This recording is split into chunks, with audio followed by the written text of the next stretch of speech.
Mr. Vice President.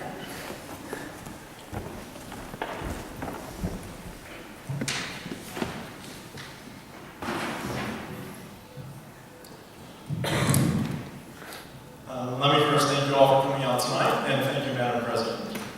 Tonight, the Jefferson Literary and Debating Society, now in its 187th year of perpetual existence, is both pleased and proud to present the sixth program in its weekly speaker series for the spring semester of 2012, the Marriage Debate, featuring Professor Mary Ann Case and Mr. Jeffery Ventrella. They'll be debating the topic resolved: the institution of same-sex marriage in the United States would be beneficial to American society. I would like to take this opportunity as well to thank the Burke Society for agreeing to co-sponsor this event with us, and a special thanks to the President, Mr. Charles Allen, and the rest of the Executive Board for helping bring people to this exciting event. A graduate of Yale College and the Harvard Law School, Mary Ann Case studied at the University of Munich, litigated for Paul, Weiss, Rifkin, Morton, and Garrison in New York, and was the class of 1966 Research Professor of Law at the University of Virginia before joining the Chicago faculty.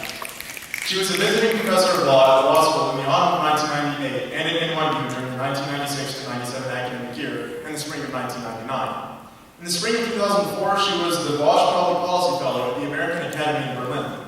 For the 2006-07 academic year, she was the Crane Fellow in Law and Public Affairs at Princeton University. Among the subjects she teaches are feminist jurisprudence, constitutional law, European legal systems, marriage, and regulation of sexuality.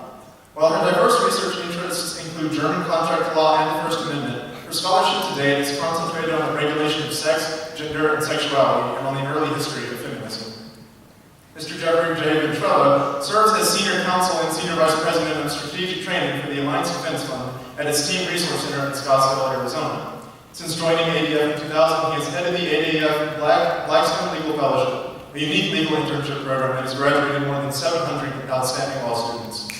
Ventrella also leads the ADF National Litigation Academy, which has trained more than 1,300 allied attorneys across the nation in litigating constitutional law cases. He regularly engages the culture through formal debates and serves as an approved speaker for the Federalist Society. Ventrella earned his JD from the University of California's Hastings College of the Law and has practiced law since 1985. He's a member of the Idaho State Bar and is also admitted to practice before the U.S. Court of Appeals for the Ninth Circuit, the U.S. District Court for the District of Idaho, and the Bar of the U.S. Supreme Court. The Jefferson Society is indeed honored to host such distinguished individuals this evening. Please stand and join me in welcoming both Professor Case and Mr. Ventrella.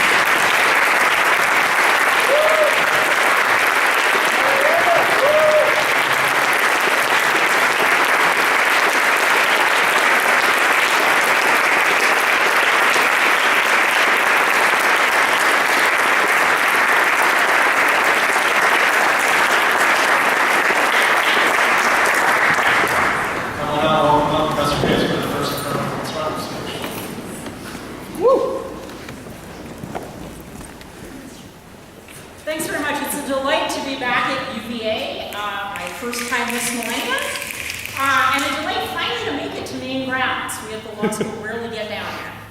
I've chosen this podium in particular for reasons I will explain. I first want to clarify how I understand the resolution. Resolve the institution of same-sex marriage in the United States would be beneficial to American society.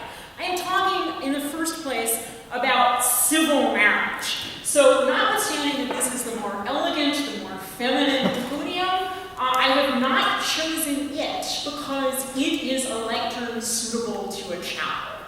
I am not talking principally about religious marriage, although I'm sure I will have occasion in my rebuttal to talk about the relation, the peculiar relation of civil and religious marriage in the United States. I am talking about civil marriage.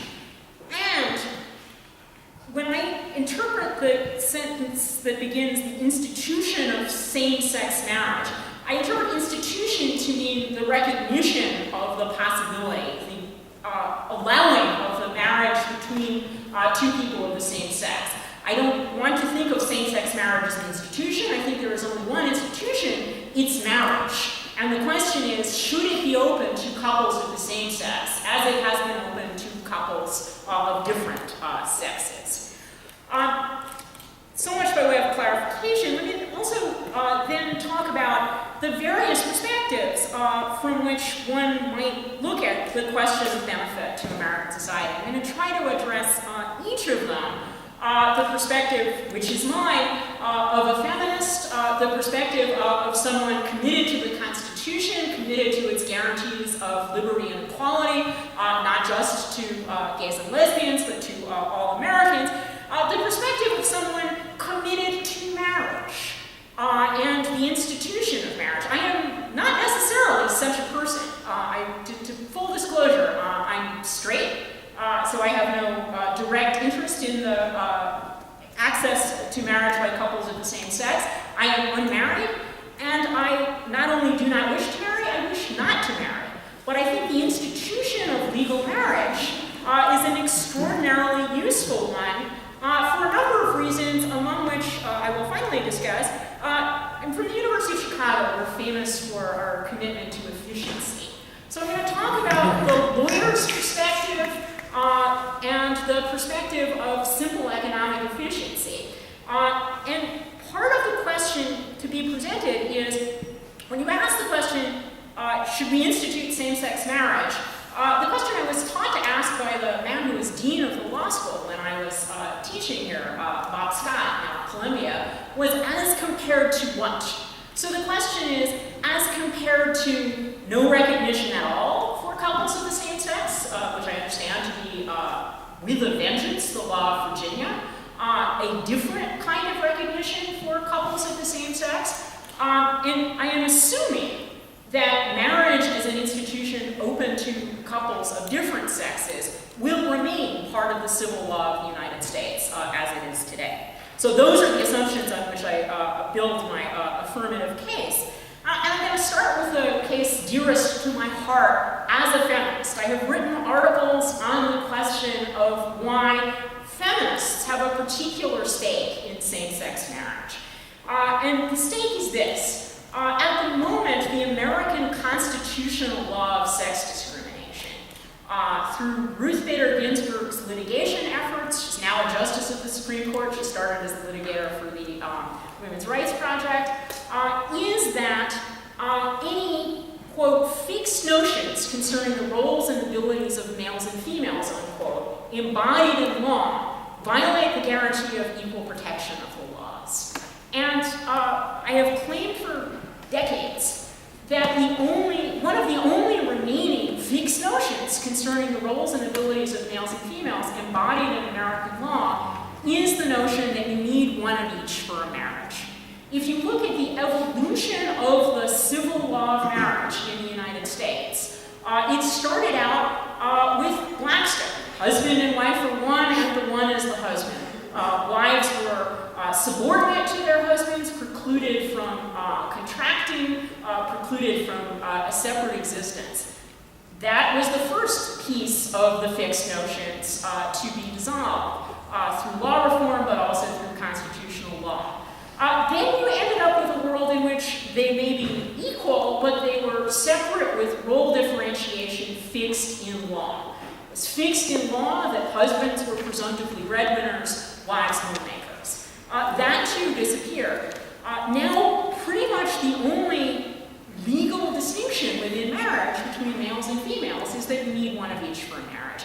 And I would like, as a feminist, to have that fixed notion disappear, because I think it's better for the liberty and equality, not just of gays and lesbians, but of males and females to have the ability to shape their lives, including their domestic lives, as they see fit. Of course, and I'm not going to belabor the point, the liberty and equality of people in same-sex couples would be increased if there were same-sex marriage.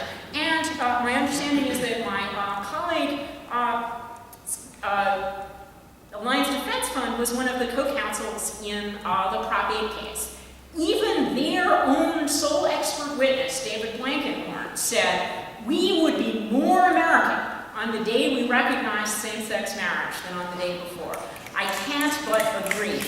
But I think even if you are looking at marriage as Maggie Gallagher, the head of the National Organization for Marriage, who I've debated many times on this subject, says she is, that is to say, not with an interest in doing same-sex couples out of their rights, but an interest in preserving marriage as a central institution for the people involved, for the children involved, for the society. As I said to Maggie, supporters of marriage should be kissing the feet of same-sex couples because they have done more than anyone else in this society in my lifetime to revitalize marriage as what people like Maggie would like to see it be, the gold standard for relationships. I personally would rather that there be more of a menu of options for relationships, but if you believe that marriage is the gold standard for relationships, you should be even more in favor of allowing same-sex couples who are living together, who are raising children together, who will do so whether or not you recognize their marriages, to do so in the form of marriage if that's what they choose. Which finally brings me to my efficiency argument, to my simple country lawyer's argument. If you have no political stake whatsoever in same-sex marriage, if you are neither, like me, a profound supporter for ideological reasons, nor, like my opponent, a profound opponent for ideological reasons, if all you're looking at is how society functions smoothly, if you're a lawyer or the head of an insurance company or an employer, you should be thrilled with the idea of same-sex marriage. Because marriage is an institution that, and I've argued this at length, like the corporation, is easily recognizable by third parties and organize relations between them in the most efficient of possible ways. Having a multiplicity of other kinds of relationships for same-sex couples, either differing by state, and finding other terminology for them confuses things from a simple lawyering perspective. So even if all you're interested in is smooth economic efficiency, not liberty and justice for all, same-sex marriage seems to me to be the way to go, at least as an option for those couples of same and different sexes who choose it to organize their lives. I've got a few minutes remaining, but I'm going to stop here.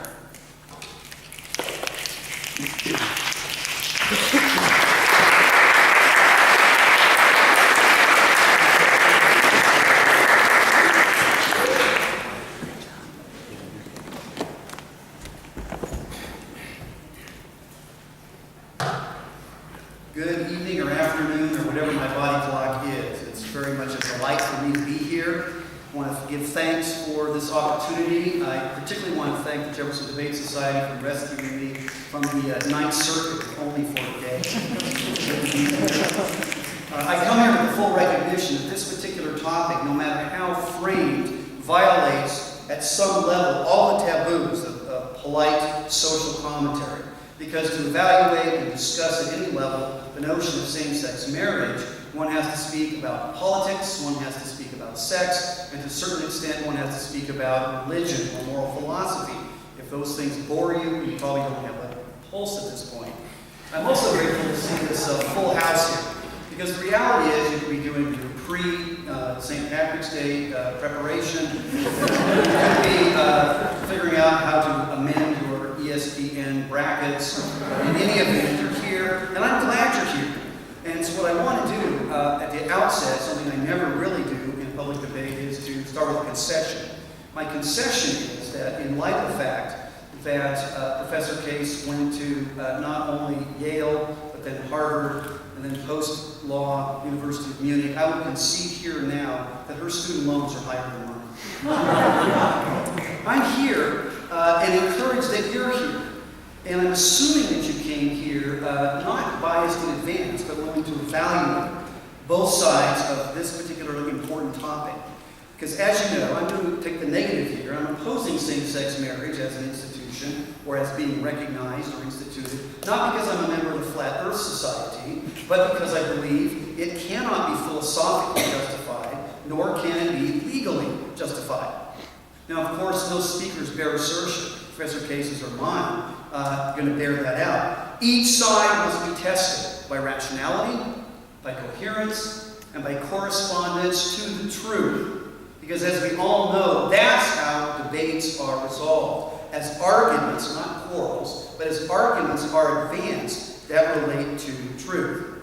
And so as we begin listening and probing some of these issues, let's be sure that this is not a place for fallacious reasoning, for special pleading, for for simply using loaded slogans, which I call bumper sticker jurisprudence, just saying equality or due process or fairness or something along those lines. It's not a place for arbitrary assertions, for emotional appeals, for the use of equivocations or anecdotes and those sorts of things. Now, I'm going to be touching upon aspects of the question, as did Professor Case. I agree that the word institution here really should be, I don't know if it's a gerund or a participle, but I think the resolved instituting or recognizing something called same-sex marriage. And if that's fine, we'll just go on from that. But I think we need to ask another here. There's a smuggled assumption here.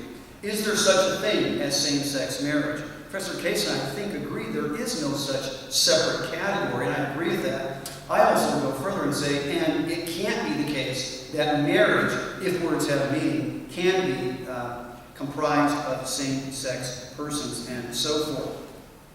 So we need to understand those kinds of issues. There's also a smuggled equivocation going on here. Because when we're talking about marriage, you heard Professor Case say she would like to have many options for ordering society with respect to intimate personal relationships, or words to that effect. But when I'm using the term marriage, I'm saying that marriage ought to be, because it is the gold standard, the exclusive venue for expressing human sexuality, that marriage should be considered superior to all other living arrangements, that certain same-sex couples, if they're seeking to be same-sex couples in a marriage, should be chaste before any recognition, and that the man should not be utilized with respect to that. So, having said that, let's move on to some of these other questions. One of the things we have to be aware of, too, is that both of us are making moral arguments. Let's not back away from that. In fact, I embrace that particular perspective. She's arguing what the law ought to be. I as well am arguing what the law ought to be. In both cases, we're making moral arguments. And that necessarily means posing and evaluating moral questions. And to do that, to answer that, you have to presuppose a superior absolute standard. That's the only way you can answer a moral question. When you do that, however, what you find in the law, those of you who are law students, some of you here, you'll find the law tries to draw a wedge between that which is legal or political, that is to say, expresses a policy, and that which is moral. That is not only arbitrary, it is both artificial and impossible. So let's embrace the fact that we're both making moral arguments. My argument is going to be around three basic notions. First of all, the precedent that's involved simply does not allow justification for same-sex marriage. Second of all, the providence with respect to the institution of marriage, that is to say, history and experience, even as Aristotle taught us, is relevant to this issue. Not in a fallacious way, but it is relevant to human experience. And then thirdly, the notion of people. Marriage is something that is involving people. And so we need to understand that we can't just have undifferentiated human globs we're talking about. We're talking about particular species, humans, that are created both male and female. Finally, we need to clear the deck a bit as to what's not at issue in this debate, particularly or in general. First of all, what's not at issue? Something called sexual orientation, preference or choice as to living arrangements. In the law, no constitutional amendment, as no marriage license application solicits that kind of information. It is legally irrelevant to the notion of the recognition of marriage. Second of all, what is not the issue is the notion of personal affection or love, sometimes phrased as, I want to be able to marry the person I really love. Again, no amendment would specify that, and frankly, would we really want the government to ask us about the quantity, let alone the quality of love for a putative spouse? So that has nothing to do with it. What's love got to do with it? Apologies to Tina Turner, nothing at this point, civilly. So what is at issue? What's at issue is the structure of an institution called marriage. And what are we talking about there? Well, we need to ask the question, what is it the state does with respect to that structure? Marriage pre-existed the state. Marriage is not a creature of the state. The Supreme Court recognized that 150 years ago or so. It merely recognizes marriage, and then when it recognizes that basic structure, it regulates in the context of that structure. What the court said, recognizing not only the communitarian nature, but the complementary focus of it, rightly held that marriage is, quote, the union for life of one man and one woman, which is the sure foundation of all that is stable and noble in our civilization. That's the so-called federal definition of marriage. It has two components. It's a structural recognition that involves a quantity, only two couples may enter the institution. Second of all, as a qualitative component at law and at metaphysics, it is male and female. Well then, why do we do this? Why not just license and regulate friendships, which can be affectionate, which can be beneficial, which can support? Well, the reason is the state has a peculiar interest. Marriage is particular in what it epitomizes, because here's the point. When men and women get together in an order of society, whether by design or not, they have children. That's the whole notion of being the future generation. One of the questions here, assumed in the debate question, is what? Will this benefit American society in the future? Again, a moral category, asking whether this will be good for society. So it's not simply a private decision. Well, what the state has done is recognized and regulated within marriage, because they recognize that when men and women get together, procreative conduct occurs, leaving children. And that requires an order of society. You see, same-sex couples are by themselves inherently futureless. There is no logical reason, let alone legal reason, to recognize things that don't impact in that way, with respect to the prime reason, which is channeling responsible procreative conduct. That's the interest the state has in recognizing and regulating the institution of marriage. Because when you don't do that, you have irresponsible dads, you have exploited women, and you have neglected children. And so we're talking about the question of what is good in the future for a structured society. Channeling that reproductive conduct in a way that produces optimal responsibility is what we need to do. So having said that, let me just conclude with a non-Christian, but a libertarian. Charles Murray, in his most recent book, said this: trends in marriage are important not just with regard to the organization of communities, but because they are associated with large effects on the socialization of the next generation outcomes. No matter what the outcome being examined, and he gives a laundry list, which I'll get into in my next comments, no matter what the outcome being examined, the family structure that produces the best outcomes for children, on average, are two biological parents that remain married. That's the reason we don't want to have same-sex marriage. It's not optimal for the future generations, and therefore, by definition, can't be beneficent for American society. Thank you for your attention to this first part.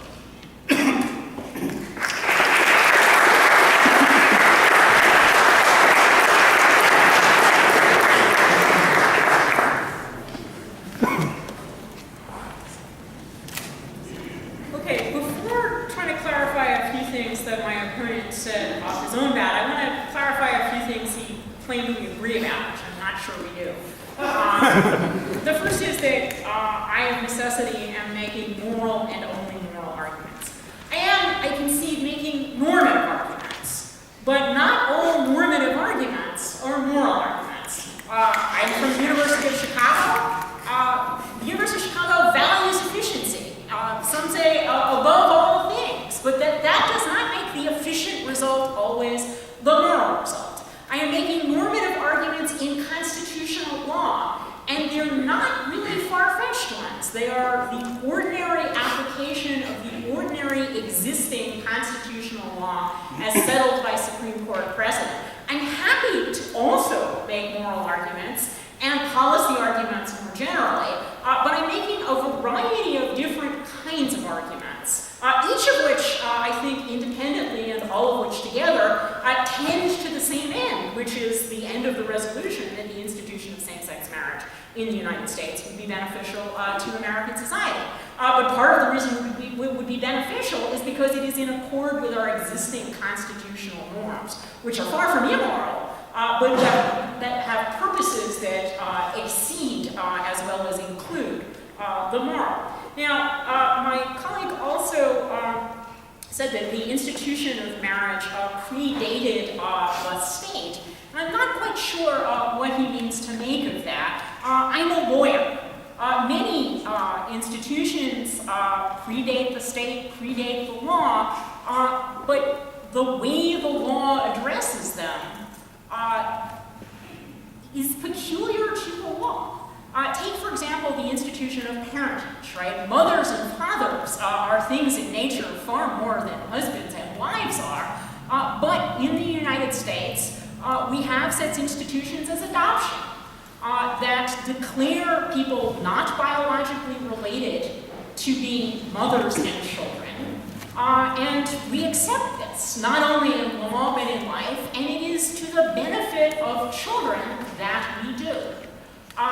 Let me then turn to the benefit of children. My opponent has raised this notion of marriage as a gold standard, marriage as the optimal institution for the raising of children. I don't even want to dispute that with him. I want to ask how it is relevant to the question of whether same-sex marriage is going to be made available in U.S. law. And I'm a lawyer, right? I am not a moral philosopher. My job is not to focus on the ideal. My job as a lawyer, as the job of all lawyers, is to focus on the second best, on the world that cannot reach the ideal, whatever it is. What do you do if the ideal is not available? So I'm happy to talk about, as I think I already have, why recognizing relations between two people, regardless of their sex, is my normative ideal, because I don't think that people should be forced into sex roles based on their biology. But even if I couldn't convince you of that, even if I couldn't convince you that whether or not you're convinced the American Constitution has embraced it, I have to ask you, what should the law do with those many same-sex couples who are already recognized by law as parents of the same children?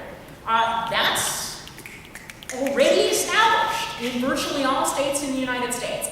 They're living together. They're raising children together. If indeed marriage is the optimal environment for the raising of those children, don't you want to give the children already living in same-sex households the best possible chance?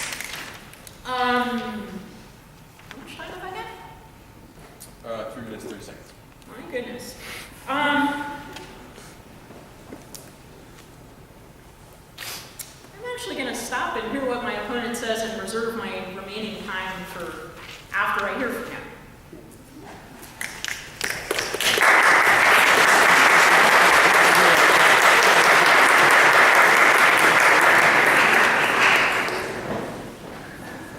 Let me just answer briefly those questions that were posed rhetorically. The notion of, I'm making a normative argument that's not immoral, but it's not moral. I teach graduate ethics and apologetics. That's a moral claim, and we can talk about that perhaps at break. It's clearly a moral argument that's being advanced here. Now, how are those things relevant, she asked, also with respect to things? Well, the state's interest determines what becomes relevant to what the state does, because same-sex couples don't deal with the situation of irresponsible procreative activity. The state has no interest in recognizing and regulating it, and therefore it's more efficient for the state not to recognize it. So it's a self-refuting claim. Third, the notion of rejecting sex roles, this broad-brush claim that's out there, frankly presupposes some idea of what a sex role is in order to be rejected. And so we have a self-refuting claim that's going on with respect to that. That's just simply not the case. I did not say, and it was not my claim nor my argument, that there weren't same-sex situations that had produced some type of parenting or whatnot. What I said, quoting Charles Murray, was the simple fact that on average, on all these different measures, the optimal place for children to be reared is unquestionably with their biological mom and dad. And that clearly is relevant to the very question posed by the Jefferson Literary and Debate Society. What benefits American society? What benefits American society is producing those citizens that have the optimum ability to do a number of things. If you want me to list those areas, I will. They are... Here's the optimal areas. The quality of the mother-infant relationship. Externalizing behavior in childhood, aggression, delinquency, and hyperactivity. Delinquency in adolescence. Criminality as adults. Illness and injury in childhood. Early mortality. sexual decision-making in adolescence, school problems and dropping out, emotional health, and any other measure. That's the whole point there. That's what the social data does teach us. And I think we're skipping over some other issues here. This is the notion of what could be generally regarded as harm. We're talking about what is the good. Well, it seems to me that which is good ought to try to move against that which produces harm, culturally or individually. So let's talk about that briefly. In a synopsis, I put it this way. Analytically, we just say that's irrelevant. It would analytically leapfrog over some things are wrong per se. And you know that. In fact, you can't not know that. Moreover, it ignores the notion of burden of proof kinds of issues. You can't just say, well, there's no harm and go on. Thirdly, the concept of moral harm is disregarded. There are such things that cause, by reverberation, moral harm. I think with respect to the legal issues, now I'm both a philosopher and a lawyer, so I think I can address some of these questions. But look at the area of the law, not to get super technical, but some people want to say that, well, unless harm occurs, for example, in Massachusetts, that they imposed same-sex marriage by the judiciary, if the sky didn't open with sulfur and earthquakes, that there was no harm. But that's not how the law assesses harm at all. The law looks at harm in a variety of ways, including things like discovery statutes, tolling provisions for incidents of harm to individuals who are less than the majority, ionization radiation cases. That was the point being is that harm can occur immediately or it can occur long term. And in fact, sociology bears this out. Carl Zimmerman's stuff, as well as the Cambridge man, Joseph Unwin, has shown that when a culture deviates from what they call absolute monogamy, husband-wife married for life in union, things occur, including the energy dissipates, but it takes about 40 or 50 years for that to appear. So the notion of legally looking at this, we have to take in, have cognizance of the nature of the legal harm that can occur. Also, the risk of harm. There are issues of behavior that while someone may choose to do it because the desire is not beneficial to them or to their partner or to society at large. And so just because someone wants to do something doesn't mean that they ought to be able to do it. And I can give you some examples of that as well. And then finally, we have to understand that law serves a pedagogical function.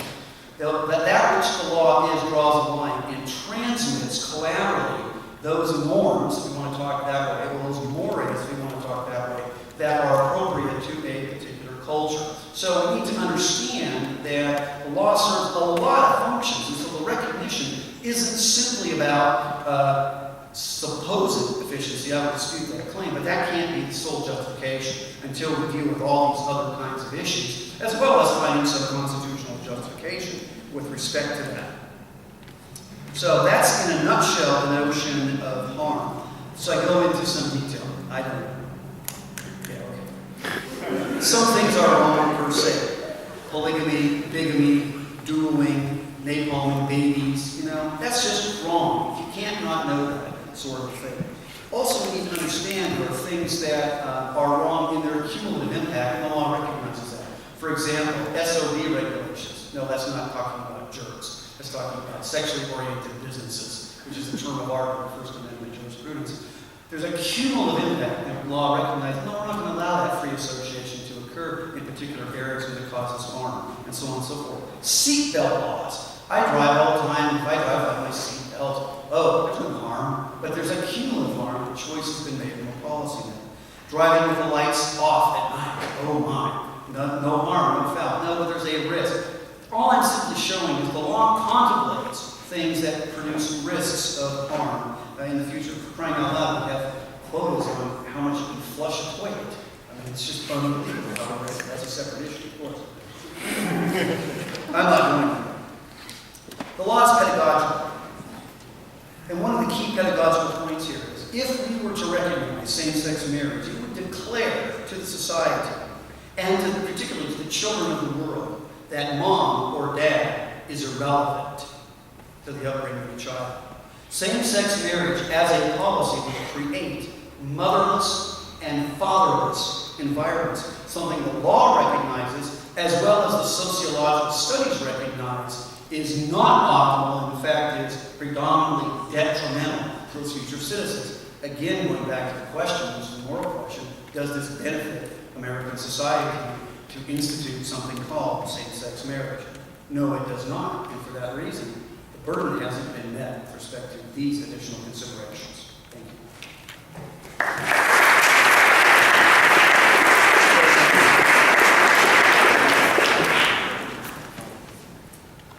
Okay, so I feel like I'm back in my law school classroom telling people what the actual laws look like, what the baseline is against which this argument is being had. Let me start where my opponent ended, with the notion that same-sex marriage would lead to families that were either motherless or fatherless. And let me repeat, it has long been the case, and is the case today, that there are families consisting of two parents of the same sex, both of whom are recognized as parents of the same child.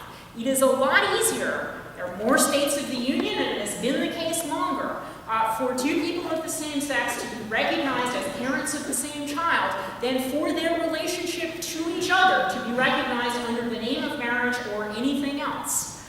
And the question is, given, or one of the questions is, given that these two people of the same sex are already parenting the same child, if they wish to marry, and if marriage is, for my opponent's reasons, which are moral and instructional, or mine, which are about more things like bureaucratic efficiency, it is better for these two people to marry or they wish to marry, why shouldn't they? Now, I also need to correct this notion that the current civil law of marriage is at all the way my opponent has portrayed it. And I think you will already recognize in the definition something that is terribly anachronistic. The union of one man and one woman for life. New York, my home state, was the last state to have fault divorce. And even it removed the requirements of fault for divorce. It is possible to divorce, some say almost at will, in every state in the United States. Marriage is no longer an institution for life. At least legal marriage is not.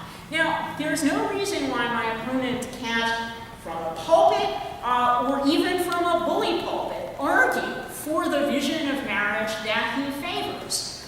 But to embody it in law would be not only a radical change in the law, but would require changes in the Constitution, major changes in the Constitution. I think the best way of articulating this is to draw an analogy I've been drawing since I was collaborated with the now Dean of the Law School, Paul Mahoney, on a project on the role of the state in marriages and corporations.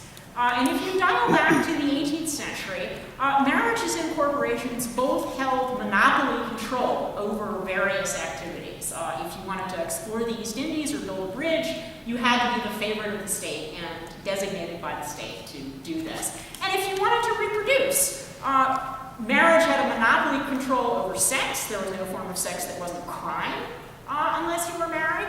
Over reproduction, because your relationship to your children would be recognized, and it was for the favorites of the state for enumerated worthy purposes. Marriage and divorce have both changed since then. I think if you look at, for example, the notion that both marriage and divorce used to be deeply infused with sense of fault and failing, and now in the law, maybe not in morals, but in the law, the notion of fresh start is part of both. So that the idea is that in each case, assets, reproductive assets in the case of marriage, financial assets in both cases, should be put to productive use as soon as possible, in different combinations if that's more productive. Again, University of Chicago efficiency argument. So we have moved from marriage being for the favorites of the state, enumerated worthy purposes, to almost anyone for almost any purpose. And the kinds of restrictions on marriage, for example, sex outside of marriage, have been constitutionally stopped. Let me correct one other thing that my opponent said, which is that marriage isn't about love. He's quite right, and one of the questions he hasn't answered is what should happen to same-sex couples and their legal recognition if marriage isn't an option. Right now, marriage marriage is the least restrictive in terms of affect of all of the institutions. I'm particularly fascinated by the way in which domestic partnership, for example in California, does require, strangely enough, cohabitation, which marriage does not. Domestic partners have to share a residence. Married couples do not, and a particular affect. So the law establishing domestic partnership in California says that they have to be two people of the same sex, or one old person and a person of a different sex, but they have to be two adults who have, quote, chosen to share one another's lives in an intimate and committed relationship of mutual caring. So it's interesting, and this disturbs me for all kinds of reasons, that different standards are being applied to domestic partnership and marriage, and absolutely right, you don't have to love each other to marry, you just have to be of different sexes in some states. But you do have to love each other apparently, or at least be in a particular kind of relationship to register as domestic partners. And that's one of the things that disturbs me about the alternatives provided to same-sex couples and same-sex couples only.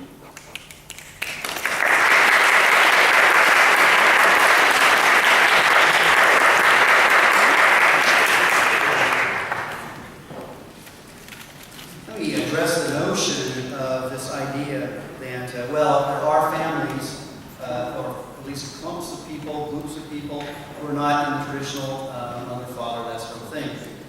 Notice what's going on there. Therefore, we should derive a norm from that. That's a classic naturalistic fallacy, the is-ought fallacy. Just because something exists descriptively does not tell us whether it should be done prescriptively. That is does not grant us or allow us to have the ought. So simply because there are two women that have been recognized at law as parents of a particular minor child doesn't mean that ought to be the case. That's a fallacious argument. It'll take more horsepower than that to get over that particular hurdle. Second of all, you have to understand what same-sex marriage does. It is true that there's been, you've heard the phrase, change in marriage in the law. That's the regulatory change. But regulation is not redefinition. What you see actually throughout the Western legal tradition, whether that's in Roman Catholicism with those reforms, whether it's in Calvin's covenantal continental reforms, whether it's in the Anglican reforms, whether it's in the Lutheran lowlands, whether it's in the secular Enlightenment contract theory of marriage, what you see is regulation, but never a redefinition. That is to say, an attack on the very structure of marriage. Those are two separate things. Professor Case used the analogy of corporate law development. Well, I'll use an analogy too that deals with our constitutional history. The analogy is polygamy. Polygamy attacks what? Polygamy attacks the quantitative structure of marriage. It says you're being arbitrary to limit it to two. Bisexuals are people too, so therefore we can redefine it. Who are you to judge? That sort of thing. That's a quantitative requirement. Same-sex marriage attacks the structure on the qualitative side. Both of which are therefore parallel in their assault on redefining what the structure is. The fact that there's been regulation within the structure is irrelevant to that particular claim that marriage should be redefined. Finally, the notion that, the only requirement of marriage is two opposite-sex people in the law today is just a bit overbroad, probably rhetorically said. Because think about it. Everybody has rules for marriage. You can't marry, if you're a woman, your sister. Wouldn't that be sex discrimination? Well, in her theory, yes it would. Because why would you have a bar to incest? Incest only makes sense as a bar, aside from the yuck factor, from a procreative kind of situation. So again, you have to be not related to some degree of consanguinity. You probably can't be already married. So bigamy is out and so on and so forth. And there's a host of other rules that pertain. So don't buy the premise that says, it's purely an issue based upon sex. It's simply not. What we have here is a catalog of rules that the law has said, this is how we're going to regulate within this structure. They don't like most of those rules, or some of those rules, put it that way. In fact, one of those rules. They want to make sure that they say, it's the same-sex requirement that should be allowed, not the opposite-sex requirement. But the question then again, by what basis, on what predicate, by what justification can you justify any of the other rules that they acknowledge? The justification of knowledge is hugely significant. You can't just be arbitrary. The two intellectual sins of Western civilization are number one, contradiction, and two, being arbitrary. And so my rhetorical question is, how do you not be arbitrary and say, well, I don't like that one? And the justification would be, we're still waiting here. Thank you.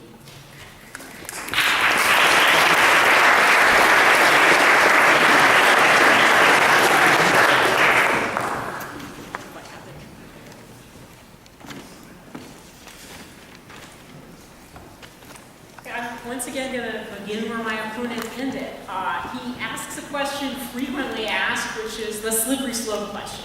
If same-sex marriage, then how do you stop short of polygamy? I actually have written about this, and here's what I say. I say I have no particular stake in stopping short of polygamy. I'll talk more about that later. But if you want to, the sex discrimination argument that I focused on is the best way to do it. It opens up marriage to same-sex couples, and maybe the only sex-segregated space left, the toilet, may be integrated. But beyond that, there are very few distinctions in the law between males and females. Now, why else would you want to stop it too? Here's actually where the efficiency argument does more work than the moral argument, if you want to stop it too. And I come back to the corporate analogy. Why should the state be involved in either registering corporations or registering marriages? Why shouldn't people just contract among themselves and get those contracts enforced? What's the purpose of state involvement? My argument is that the most useful purpose the state now serves is not with respect to relations between and among the parties to a marriage or other relationship, or parties to a corporation or other business relationship. They can arrange between themselves by contract. It is third parties who find it most useful to know what they are dealing with. Are they dealing with a married couple or someone else?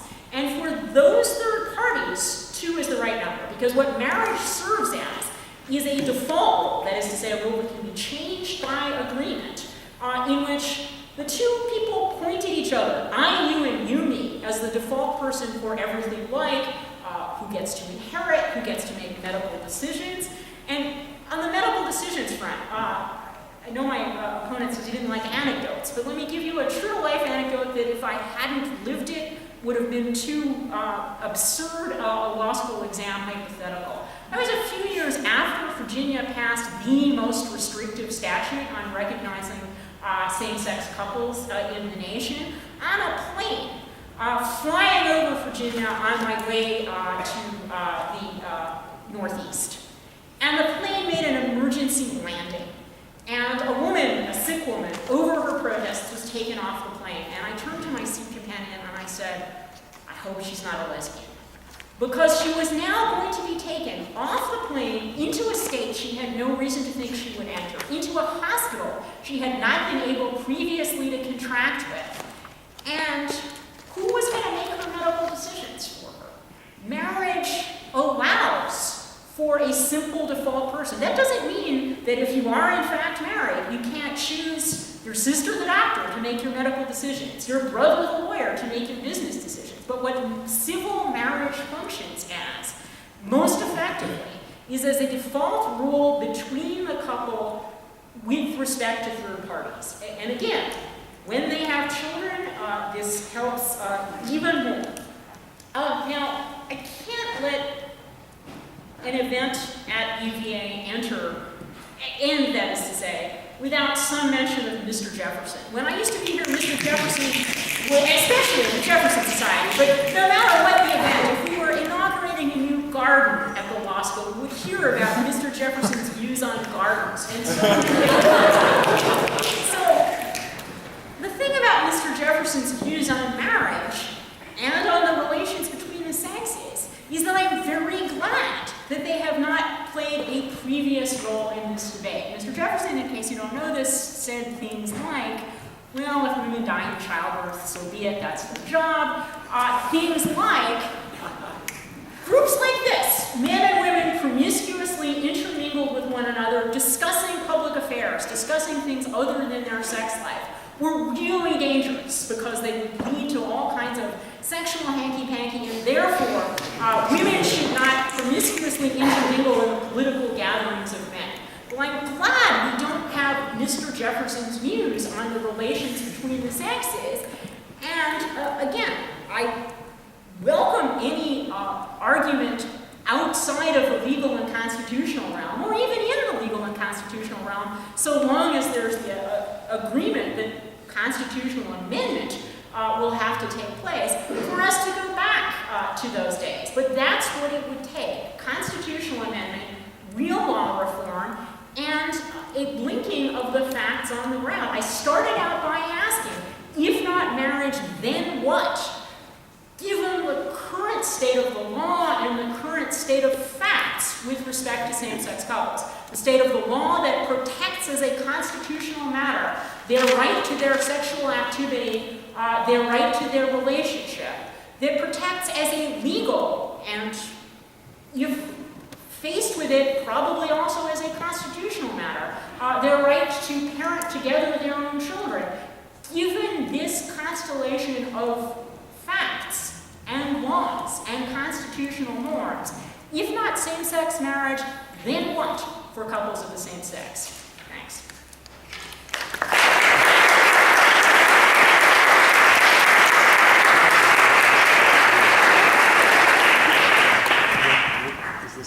Is that her closing?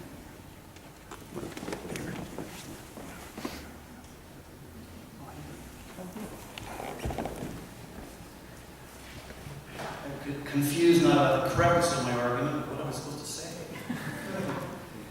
Well, a couple of things. Rhetorical challenges. If not this, then what? Here's the problem. Notice the argument: efficiency, economics, and granted, she has other arguments as well. She's focused on this one quite a bit, so let's go there. Efficiency, benefits, protecting third parties, that sort of thing. If that's the rationale, if that's the state's interest in marriage, I reject that. But if it is, then the argument that says we must redefine marriage on account of that is unnecessary and under-inclusive.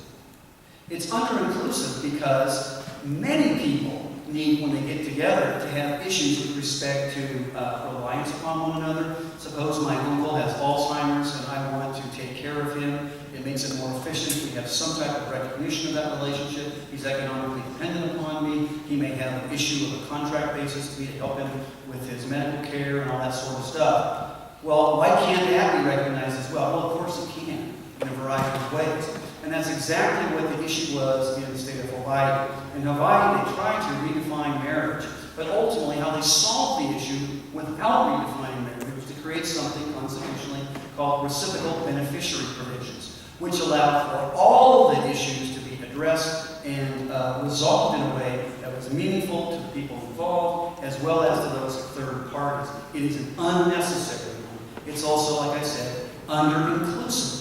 And so we don't need to redefine this particular institution, which is the very bedrock, as the Supreme Court has said, of our culture. So again, what is the state's actual interest in marriage? It's channeling procreative conduct in a way that promotes and protects the optimal environment, both duties and responsibilities among those people who become parents, and only opposite-sex couples become parents. There's always a dad, there's always a mom. We don't use the term sperm donor, that's a dad, by the way. And so consequently, the question then becomes, how do you channel that responsibly? And thereby, again, the question for the future beneficence of society, how do you do that in a way which is optimal? The law has to speak in generalities. You can't regulate everything. I hope you don't want to regulate everything. What you need to do is to find that ordering of society which produces the optimal environment for the future society. That would be the children. And so how do you do that? Well, every marker we've seen shows that on average, the optimal environment is this thing called marriage, the biological mother and father with the children. Same-sex marriage is not the way. It's a counterfeit because it changes the structure of what we recognize marriage to be. I don't think it would be proper here. Now, I guess the notion, I have to deal with this sex discrimination argument. And I've debated with a number of my friends on this issue that have written books. Some people want to argue this as a sexual orientation, so-called issue under the Equal Protection Clause. Other people, I think the predominant people who want to change marriage wants to use the sex as a rationale. Again, I think that's really problematic. First of all, under the law there isn't a subordinate status by being female in a marriage under today's law. That's just simply not the case. Look at the cover of Time magazine, I think this week, or was it last week, of how, in fact, women are destroying the men in terms of earning powers, positions of authority, and some of these kinds of issues. Moreover, there isn't a badge of inferiority. Oh, you're a wife. That's simply not the case anymore. And there's no purpose to harm a particular group or subgroup. Oh, we're going to, like the Bedouin tribes, man, sat around in the deserts and said, I know, let's create something to subordinate and hurt women. I know, we'll call it marriage. Yeah! And that didn't happen. So that's just not really the case here. And by the way, sex-based categories can be constitutional in certain areas where there's a necessary biological distinction. We see this in paternity and maternity kinds of tests, where the Supreme Court has affirmed disparate standards because of the nature of the biological relationships. So we can have those kinds of things. But then you need to think about it. If the only disqualification is based upon sex, then why can't Susie marry her sister Cindy? And why can't Mamie marry her mother? Really, if sex is the only barrier to those things, those are simply thought teasers to get you going. But from a legal perspective, why would that be? We have to import in some other standard, a standard that's related to the structure of marriage that's being undermined by the redefinition. You can't do that. As I said before, inconsistency and arbitrariness are great intellectual sins. So you've got some real issues here. 2 brothers, 2 sisters, and so on and so forth. My time is running short, but I think what I'd like to do just briefly is chat upon, I couldn't go to the University of Virginia and not at least deal with one of the key equal protection cases, Loving versus Virginia, right? This is the case that appropriately got rid of the deplorable statute in this state that barred what? Most people will say interracial marriages. That's not true. That's not what the statute did. In fact, what's kind of interesting here is many people who advocate same-sex marriage assert that this comparison between interracial marriage and same-sex marriage has never been voiced before, had never been advocated, and it certainly wasn't tried and tested. Well, in fact, it was tried, it was tested, and it failed, and the Supreme Court did settle on the merits. So let's talk about Loving versus Virginia. First of all, structure was not at issue. What was at issue there was whether certain people could enter the pre-existing structure. Second of all, the notion of immutability isn't apparent in the same-sex marriage situation as it was with respect to people of color. By the way, miscegenation, the notion you can't intermarry different between races, is not a common law provision at all. It was utterly arisen statutorily, predicated on deplorable racial bias that was smuggled into a lot of these southern states. But the interesting thing about the statute in Virginia, the capstone there is the statute didn't preclude interracial marriage. What the statute precluded was whites marrying interracial. If you were Chinese, if you were Asian, you could marry. Wasn't it? Clearly invidious, despicable, deplorable, racially motivated structures. They even had a Pocahontas exception because one of the founders of the Virginia colonies had married an Indian, so they made Indians honorary white people. I mean, this is just so insane. Talk about hypotheticals and weird logs. Well, that's what happened. So Loving versus Virginia provides no traction to redefine marriage. In fact, what happened there, Loving versus Virginia, confirms the structure of marriage. What had happened is there had been a constriction to entry. That restriction was eliminated, and properly so. The proper analogy to the redefinition of marriage is not interracial marriage. The proper definition is, in fact, not a slippery slope. It's the polygamy. There's already been at least 4 lawsuits, 1 in Canada and 3 in the United States, dealing with this very issue, trying to redefine for polygamy as well. Thank you.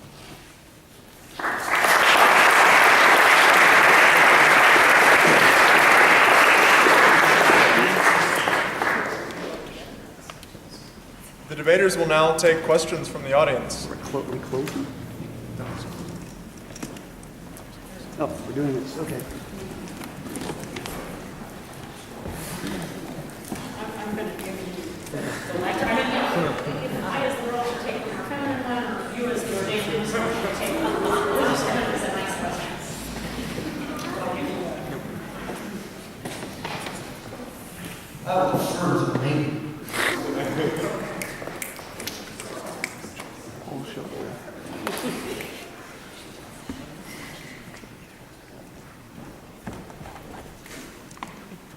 someone else is going to call on people, yes? No.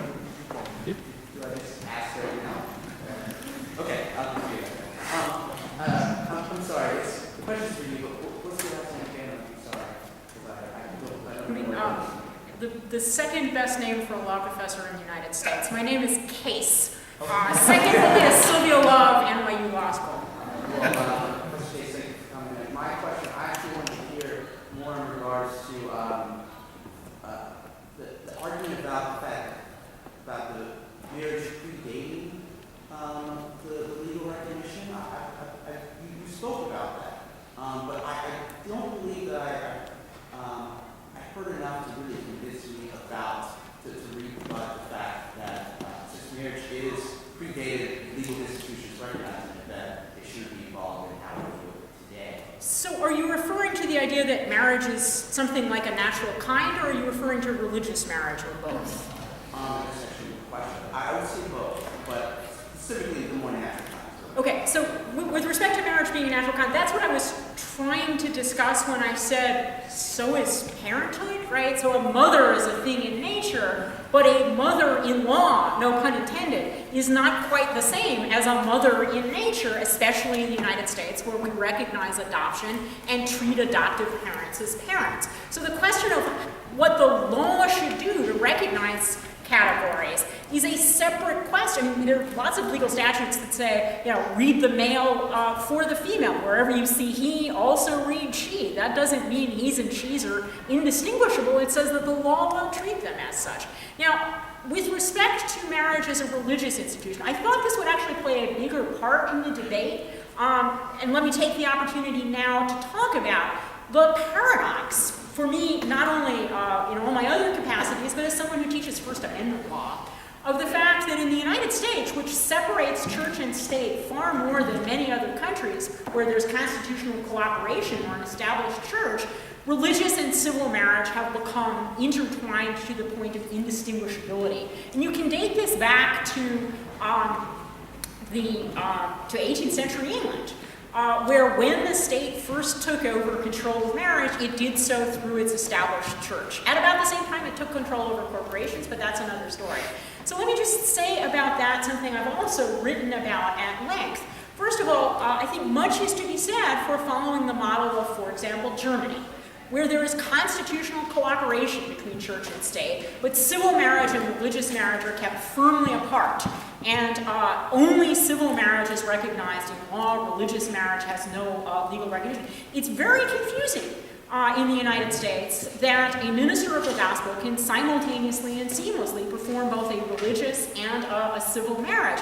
And here's one of the problems that it's caused. And I understood this problem as a result of one of the things I try very hard to do as a scholar is to make sense of the arguments my oppositions are raising. So, for example, the marriage is a natural kind. And the argument that most people find the most ridiculous, it's the subject of cartoons, is the claim made very often, most often by evangelical Protestants, that their own marriages would be threatened by the recognition of same-sex marriage. So there's one of my favorite cartoons has in the foreground a man sitting while his wife in the background is laboring under loads of laundry, saying, the foundations of our marriage are shaking. And in the upper right-hand corner is a picture of two lesbians getting married in Massachusetts.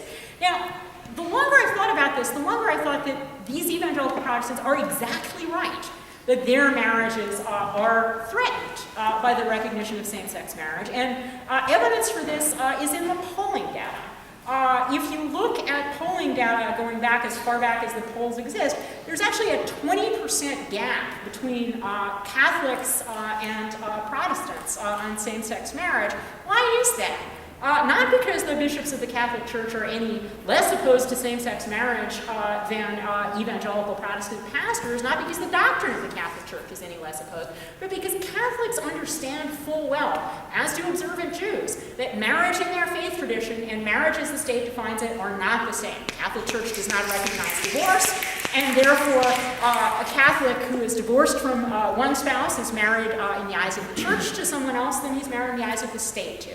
So one of the ways I've played this argument out, and in the South is a particularly good place to say this, because in the South, in Virginia, it was the ministers of the gospel who performed the first marriages. It's interesting that in Massachusetts, Vermont, Connecticut, the New England states were the first to recognize civil marriage and other civil forms of relationship recognition for same-sex couples. Because while ministers of the gospel performed the first marriages in Virginia, in Massachusetts, marriages were from the get-go recognized as civil, performed by magistrates, and the Puritan settlers were so eager to separate civil from religious marriage that they initially forbade ministers from even attending, let alone performing weddings, so that there would be this distinction between civil and religious. So it's not just the high percentage of Catholics in New England, not just the fact that they're more liberal, more blue, but also that they have this historical tradition of separating civil from religious marriage. And I think a good analogy is the relationship of Protestants to the public schools. If you look at the history of the public schools, you'll see that Catholics tried at the beginning to get their Bible taught and their religious traditions taught and their nuns and priests funded in public schools. They lost that and they started their own parochial schools and therefore are not as confused between public and private education in the same way as they're not as confused between civil and religious marriage. So I think what's happened to Protestants, in particular evangelical Protestants, but also liberal Protestants who think that as a matter of their religious right, they should be able to perform legally effective same-sex marriages, is that they've developed over time an understandable ownership, but not justifiable ownership interest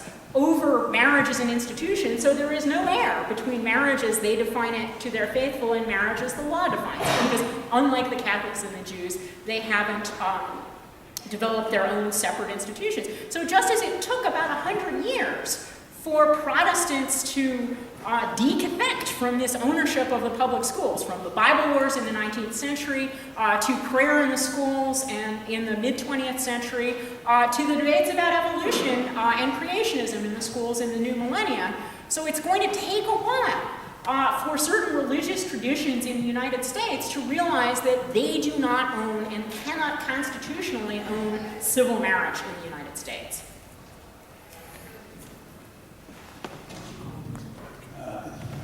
Thanks for reciting the entire law. Who should I call? I have a question for you, actually. I wrote it down just so I didn't misinterpret it. You said that channeling the procreative conduct for the optimal environment was one of the reasons for marriages. And that kind of had two parts. So mine's a quick two-part question. The first deals with the optimal environment. The divorce rate's over 50%. My parents are divorced. There's millions of children in the foster care system. So I guess my question for you is, why are you arguing that heterosexual marriage is more beneficial than same-sex marriage?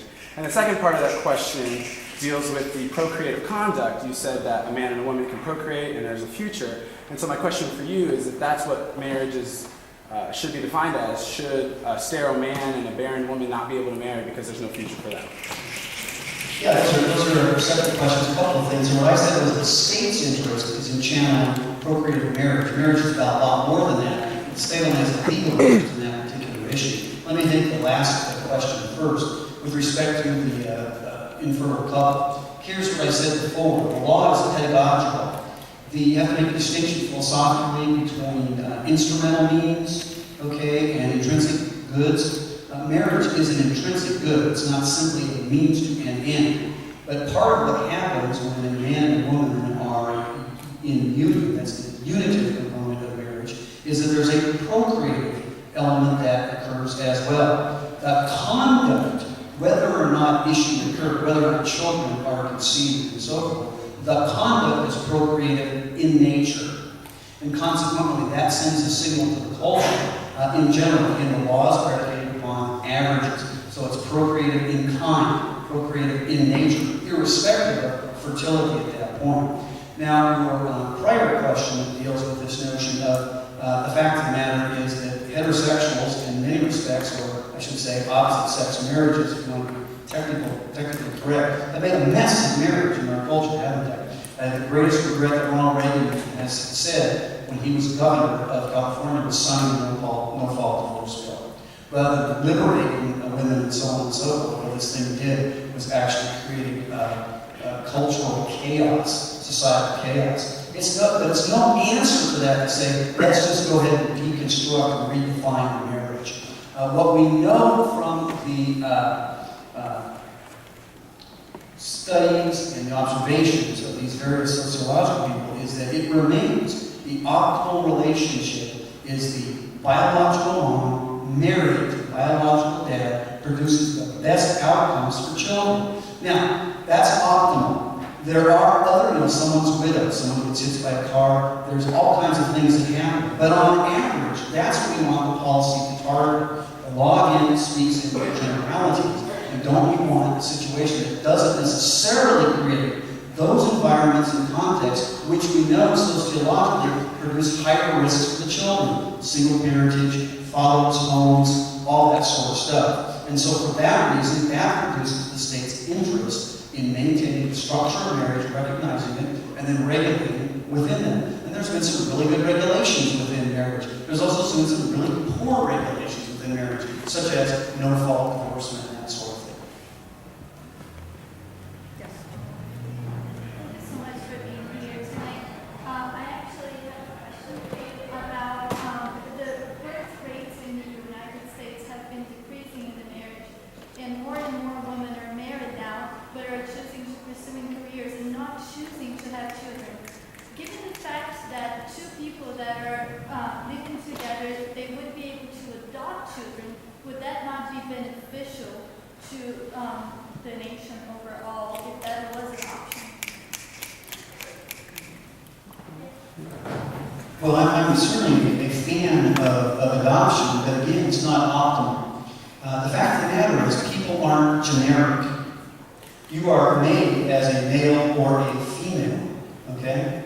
And consequently, there's certain things that occur. In fact, I have it in my notes, but I didn't bring it up to the lectern. There's actually some recent studies that confirm the notion of maleness and femaleness, that lo and behold, Men Are From Mars, or the title of John Gray's book, that those things are actually true. And so you don't want a suboptimal environment, I don't think, particularly one that undermines the fundamental structure that we know is optimal. You're asking a very perceptive question, is two better than one? Not actually statistically. I just want to clarify something that my opponent keeps saying. He's talking about the law focusing on the optimal and the law being pedagogical. The law right now is not those things. It's facilitative, right? At the moment, the law allows people to structure their lives as they see fit, including married couples. They can live together or separately. They can divide roles along traditional sex lines, or not at all, or reverse the sex role, the traditional sex roles. Have stay-at-home dads and career woman mothers. Okay? They can commingle their finances or not as they see fit. The law, they can divorce or stay together for life. To the extent the law sends a message, it's the constitutional message, that there are, again, no fixed notions concerning the roles and abilities of males and females. That doesn't mean that a man from Mars and a woman from Venus can't get together and marry and live the most traditional of role-differentiated lives.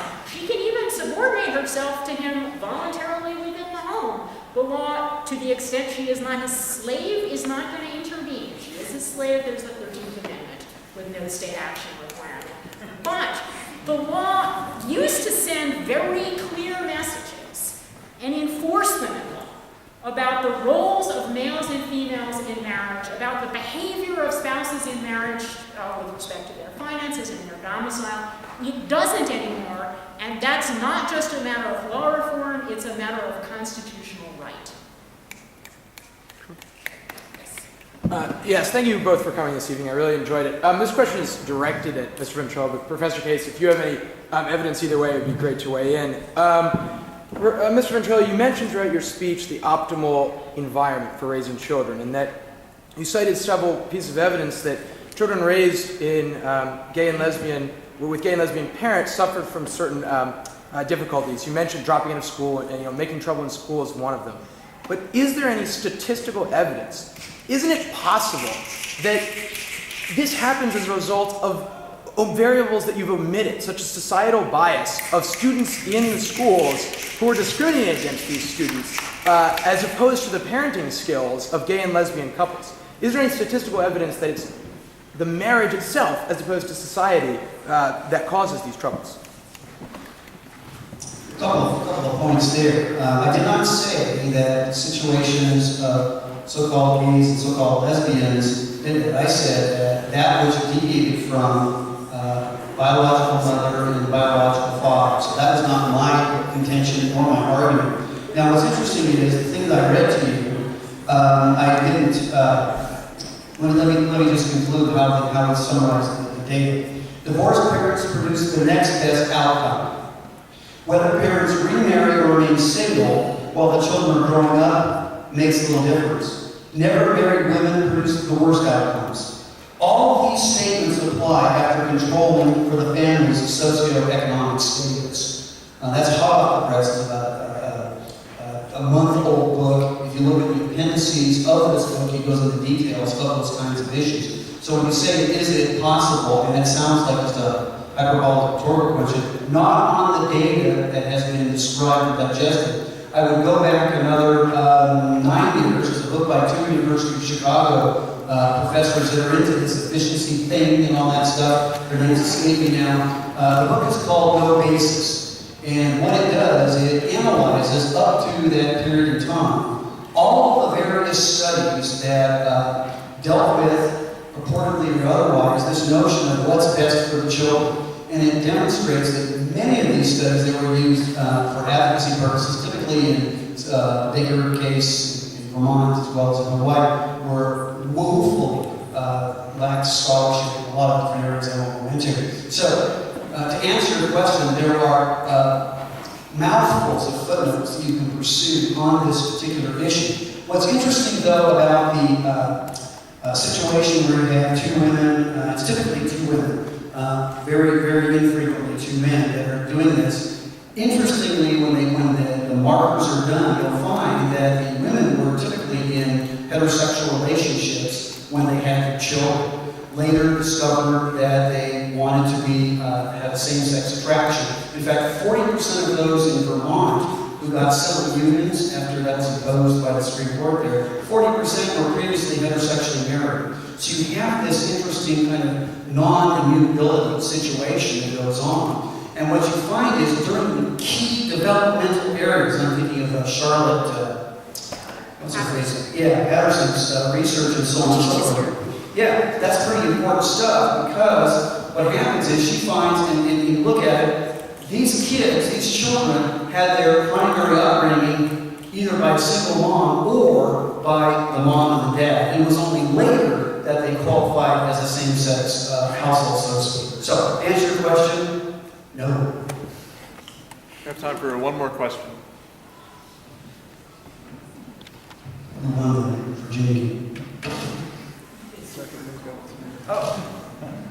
Well, who really wants to ask a great question? One hand, actually. It's hard to see. Yes, I can see that. There's a hand back there as well. Back there, someplace. Go, Fido, go. Thank you both for attending the. Back here.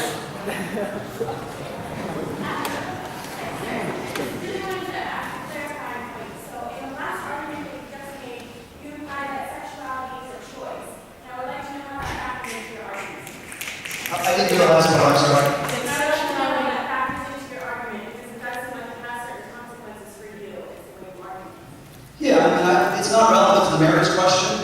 is relevant to how society is ordered. So understand the point there. The problem is, let's look at it from a legal standpoint.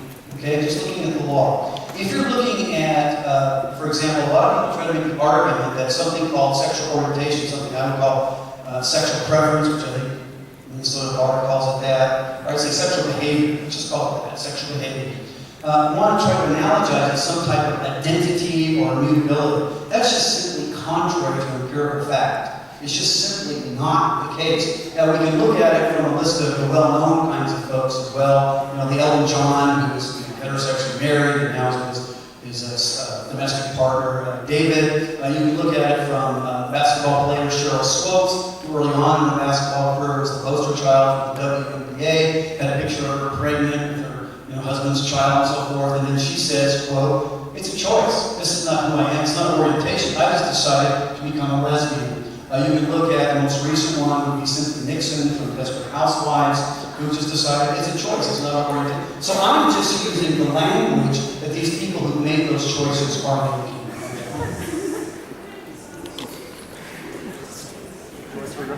What? Well,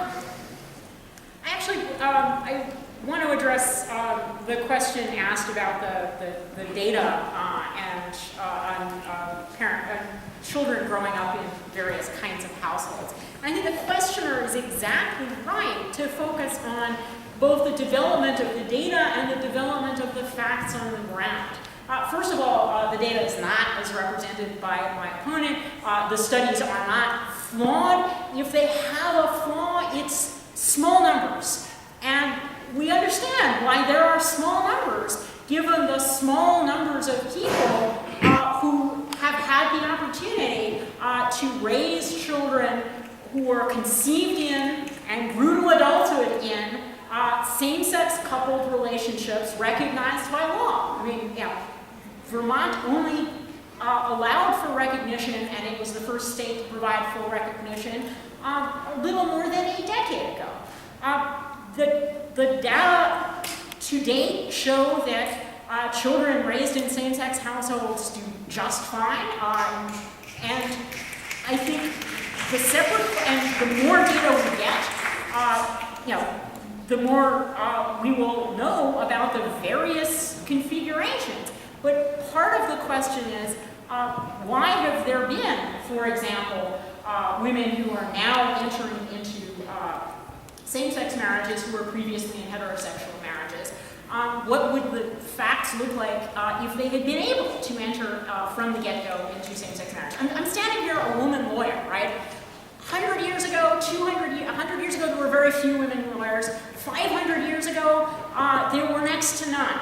Does that mean that women were less able to do law, that suddenly there's been a magical transformation in women's character? No, it's that women have been given the opportunity, just as same-sex couples have been given the opportunity. And then the question about how, on average, children do in various kinds of relationships. Think about the example of interracial marriage that my opponent introduced in his very last set of remarks. First of all, just to clarify, yes, it is absolutely true that the Virginia law is the only case in which the Supreme Court has used the term white supremacy, instituted white supremacy, by differentially treating the intermarriages of white people. But the court made very clear that even a law that treated couples, regardless of race, perfectly equally with respect to race, would also not pass constitutional muster. And the arguments against interracial marriage were very similar to the arguments against bringing children into same-sex relationships and recognizing same-sex marriage, which is there will be harm. They will produce a mongrel race, and the kids will be teased in their school. The kids will have a hard life. Yes, indeed they will. But as the court said in deciding that that was not a good enough reason to remove custody of a child from her mother, who had married a black man after divorcing from her white prior husband, that's the society's problem, and the society needs to fix it. We cannot take the prejudices of the society into account in granting constitutional rights to adults and to children. I would just say with respect to the sociological data, the dispute is not with me, it's with Charles Murray who compiled the data and with all these kinds of things. I'm just a reporter and it hasn't been rebutted.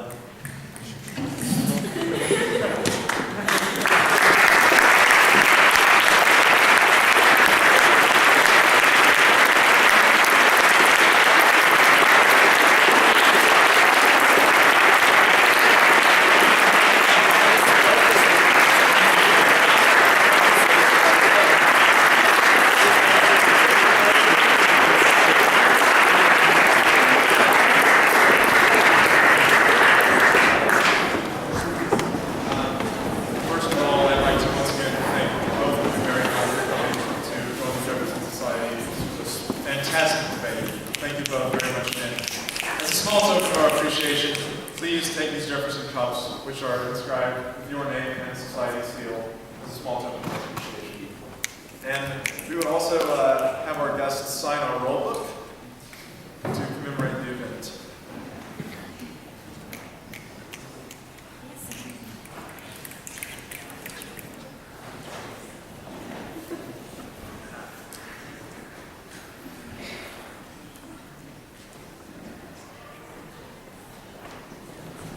Thank you very much.